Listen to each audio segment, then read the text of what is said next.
Let's go, buddy. Come on. Let's go, let's go, let's go.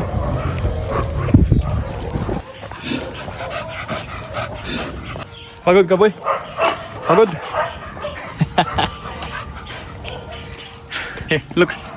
What's up, buddy? Pagod ka na? Pagod na, buddy? Okay, sit down. Sit. Si Tyson nga pala.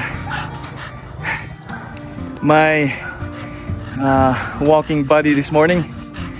Pagod na kaming dalawa. Then it's time to head back. By the way, it's day 45 of the Cutting Kilos project.